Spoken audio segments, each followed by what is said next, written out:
Welcome back, guys. This is Unit 5, Day 4. So I'm very sorry for the delay on this video. I just found out that the Chipotle I got dinner from last night has a rat infestation. They forgot to include guacamole on my bowl, and I thought it was just a coincidence, but I was just reading in this article that the rats were eating all of the avocados. So I have been horribly distraught by this thought. We're we're trekking on, which leads us to our aim, which is how do malfunctions of the circulatory system disrupt homeostasis? So these past 3 days, we've been talking about the circulatory system and how its different components work together to maintain a stable internal environment. But today we're going to be talking about how things can go wrong in the circulatory system and what effect that has on your body. Right, but before we get there, I want us to go over this do now. Now, a few of these questions look pretty familiar from the practice we did today. So go ahead and pause this video, answer these 5 questions on your own, and press play when you're ready to review them. So questions 1 and 2 have to do with this diagram we see right here. Number 1 says, which vessel contains valves and transports blood back to the heart? So remember that the structures that contains valves, V for valve, are going to be veins. And veins are going to be these weirdly shaped structures that we see here in the middle that transport blood back to the heart. So the answer there was B, structure 2. Number 2 says, through the walls of which vessel does gas exchange occur? So when we're talking about gas exchange, we're specifically talking about the exchange of oxygen and carbon dioxide, which happens through these structures called the capillaries. They're super small and they have very, very thin walls that allow those two gases to diffuse across them. So the answer there is 3, structure, or C, structure 3. Number 3, exchange of soluble compounds, gases, and wastes through the intracellular fluid occurs between cells and what? So again, a keyword here was gases. Those gases being exchanged are oxygen and CO2. So this is going to happen in the capillaries. All right, number 4, which type of vessel normally contains valves that prevent the backward flow of materials? Again, V for valve, we're talking about veins. So the answer there is D. And finally, number 5, which structure is best illustrated by the diagram below? Is this an artery, a heart ventricle, a capillary, or a lymph vessel? So this is a cross-section view, very similar to what we see right here. We might notice that this structure has pretty thick walls. In fact, those thick walls are made of muscles that are able to pump blood throughout the body. In fact, they even pump blood away from the heart. Hopefully that is a clue that this answer is A, an artery. Remember, A for away. They pump that blood away from the heart, and they need those thick muscular walls in order for that to happen. All right, so today we're going to be talking about malfunctions of the circulatory system, and then we're going to get an introduction to the respiratory system, which is the next body system we'll talk about. So the first thing we need to do is read part A on your worksheet that says malfunctions of the circulatory system. So problems with the cardiovascular system are common. More than 64 million Americans have some type of cardiac problem. When we see this word cardiac, that's talking about the heart. But cardiovascular problems don't just affect older people. Many heart and circulatory system problems affect children and teens too.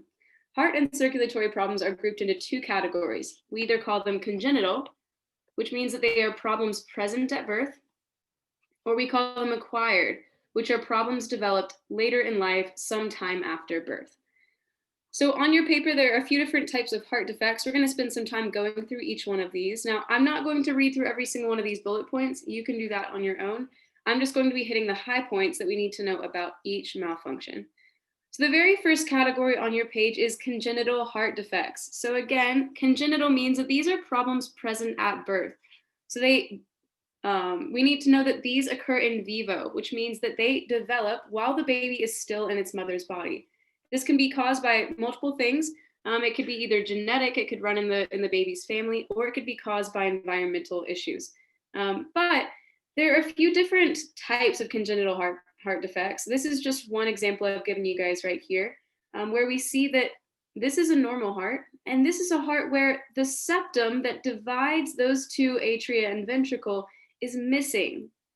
So that's called an atrioventricular canal, which is going to be an issue with the septum present in the middle. In fact, you see that those four chambers aren't really four chambers at all. They're all connected, which is going to cause some huge problems here. In fact, we see that this red and blue blood is mixing, showing us that there is no separation of deoxygenated and oxygenated blood.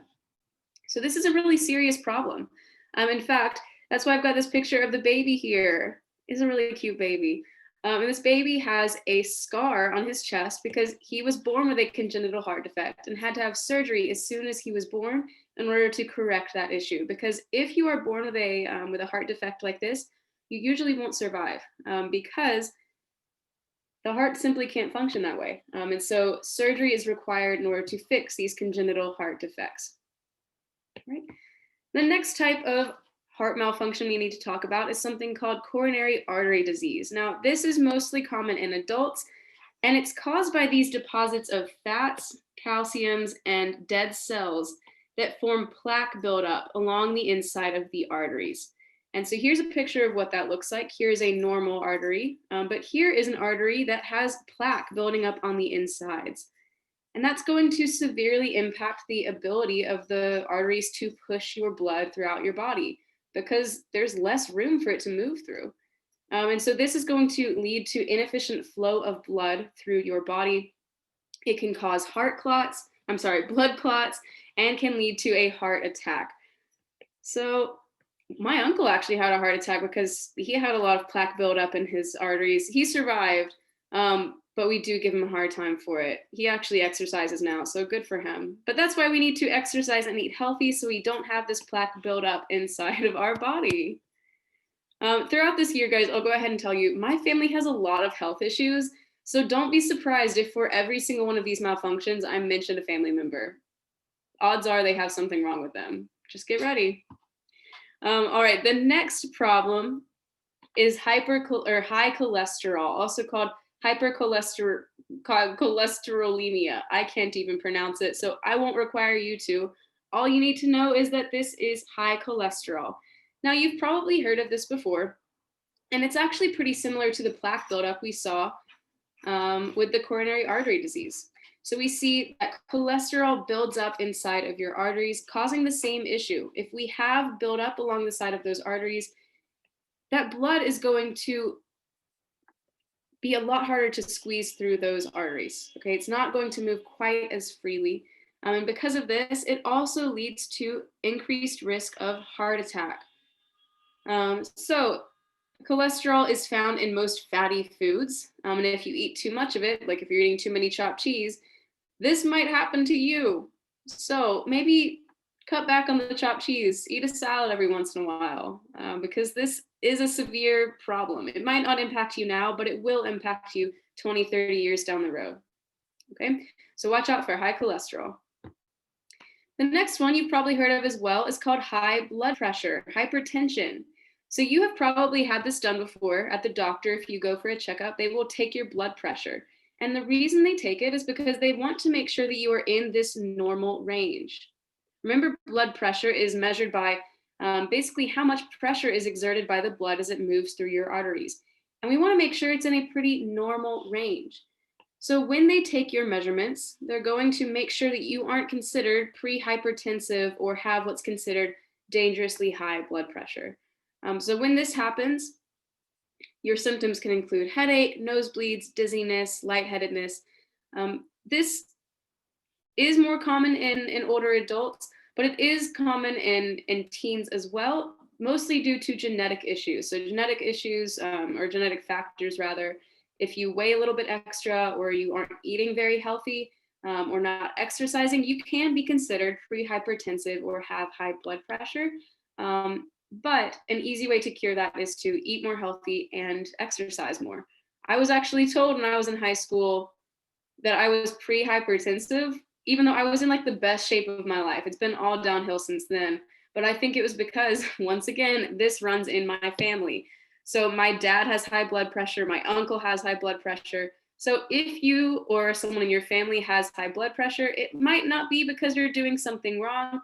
It might just be because it runs in your genetics, which we'll talk about in one of our upcoming units. Okay. And the last malfunction we want to talk about today is strokes. Okay, so strokes can occur in multiple ways. They can be caused by lack of oxygen being delivered to your brain, and they can also be caused by a hemorrhage, which is basically when one of your blood vessels explodes or ruptures. And strokes are super, super serious. Okay, it's not good. And that's why I've also included 4 symptoms for you to check for if you think someone is having a stroke. I want you to remember, if someone's having a stroke, act fast. So check for 4 things. You should check and see if their face is drooping. You should check and see if they have arm weakness, so if they can't raise their arms above their head. You should check and see if they have speech difficulties, so if they can't tell you a complete sentence. If they can't do any of these three things, it is time for you to call 911 and get them some help. Because time is super, super important when someone is having a stroke. You need to get them help ASAP. But some symptoms of that is that the person may be suddenly numb or weak, especially on one side of the body. They may experience a sudden severe headache, nausea, or vomiting, have difficulty seeing, speaking, walking, or moving.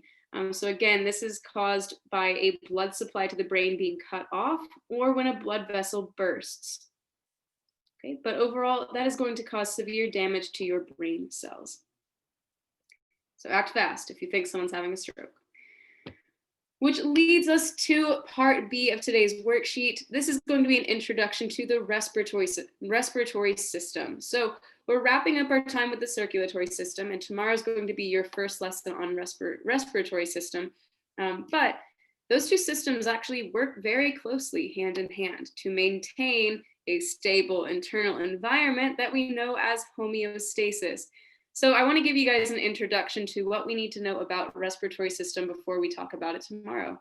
The first thing is, what exactly is respiration? Well, I want you guys to write down on your papers that respiration is the use of oxygen to release energy in cells, specifically in the mitochondria, from the nutrients absorbed through digestion. So this might sound pretty familiar from cellular respiration, right? We take in oxygen, we take in glucose from the food that we eat. Those 2 things go into our mitochondria in order to produce energy through ATP. But in that process, we also produce carbon dioxide and water that have to be exhaled. So that is where your respiratory system comes in, where you breathe in oxygen and you exhale CO2 and water vapor. Right? And there are 4 structures I want you guys to know today about the respiratory system. Structure A is pointing to this tube that runs along your throat. That is going to be the trachea.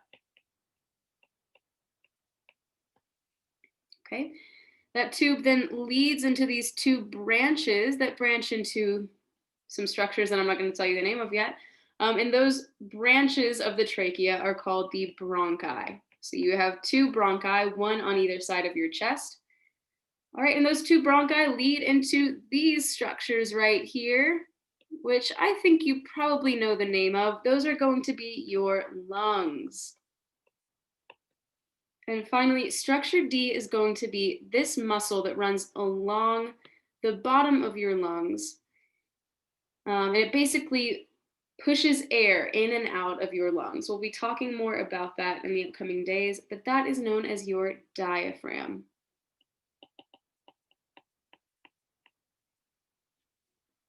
Right. Now, if you are looking at me like she just rushed through that, how am I supposed to remember it? Don't panic. Like I said, this is just an introduction to the respiratory system. We're going to spend a lot more time with it over the next few days. I just wanted to give you guys a quick intro to those structures that we need to know. All right, the next thing we're going to do is we're going to read through a passage about how the circulatory system and respiratory system are involved with each other. So how does the respiratory system respond to exercise? So we're going to read through this passage. And as I read this passage, I want you guys to start answering these questions on the right-hand side of your paper. As always, as I read through this passage, make sure you are annotating anything that you think is important, writing down any important words or highlighting important passages. Okay. So this passage is called Response of the Respiratory System to Exercise by Jeremy Hoffs. Consisting of a series of body parts, including the lungs, diaphragm, and nasal cavity, the respiratory system is responsible for transporting oxygen and carbon dioxide to and from muscles and tissues. During exercise, the respiratory increases its activity to meet the demands of the working muscles. The respiratory system also uses the cardiovascular system, heart, blood, and blood vessels, to transport oxygen and carbon dioxide. Chemical changes in the blood during exercise directly affect the heart and the ability to transport oxygen and carbon dioxide throughout the body.